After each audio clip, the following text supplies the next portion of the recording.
Amtrak has revealed official renderings of future intercity train sets built by Siemens Mobility, coming up now.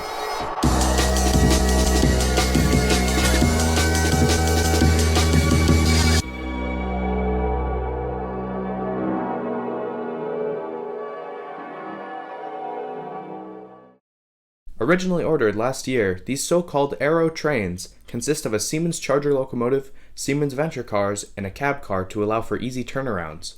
In total, 83 trains have been ordered, with options for over 100 more should Amtrak want to expand service.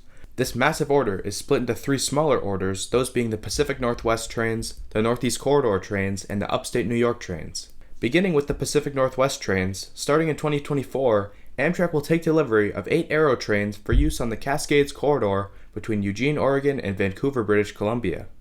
These 8 trains will use existing Siemens SC44 charger locomotives, although 2 additional chargers will be delivered in conjunction with this order. Airo train sets will replace aging Talgo trains on the Cascades, modernizing this rapidly expanding corridor route. Next up are the Northeast Corridor trains, which will be capable of operating off both diesel and overhead electric power. Initially being delivered in 2025, these trains will feature 1 auxiliary power vehicle per train with a pantograph capturing electricity to power a dual-mode ALC-42E locomotive. This will not only allow trains to seamlessly transition between electrified and non-electrified territories quickly, but it will also decrease the train's emissions to just 10% what they are right now. A total of 58 trains will be built for the Northeast Corridor, ultimately being used on the Northeast Regional, Keystone, Downeaster, New Haven and Springfield line, Palmetto, Carolinian, Pennsylvanian, and Vermonter.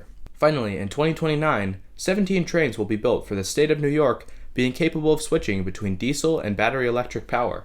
Similarly to the Northeast Corridor's auxiliary power vehicles, 1 car per train will feature a battery cabinet which will allow an ALC-42E locomotive to operate either entirely off stored electricity or partially off stored electricity.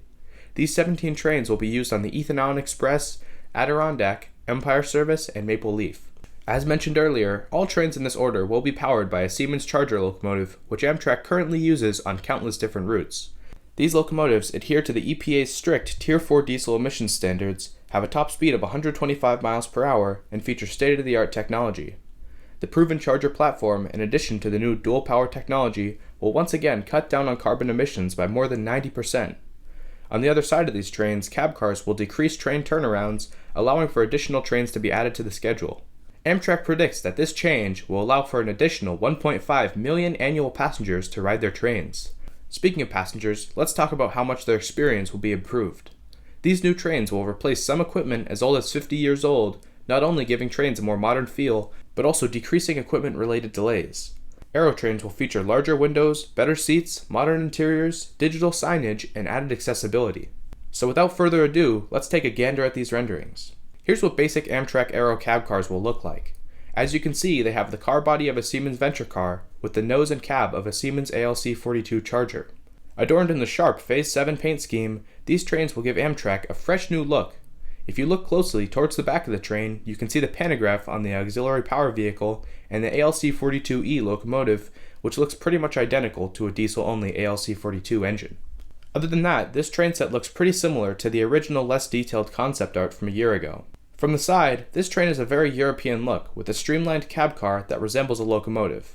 Another striking difference is the paint scheme, which I'm a big fan of. I like how, although the cars don't have a symmetrical paint scheme, the dark blues create a sense of continuity between the cars, regardless of the way they're oriented. Now for the interiors. This is coach class with a 2+2 seating configuration. Notice the large windows, nice seats, soft lighting, and digital displays. The only thing I don't like about this interior is that ugly carpet. It honestly throws off the look of this otherwise clean and modern interior. Anyways, on to business class. Other than the larger seats and the 2+1 configuration, business class isn't that much different from coach. Simply put, I'm a big fan of these new interiors, aside from those carpets. Next up are the Cascades trains, which surprisingly use the ALC-42 style cab.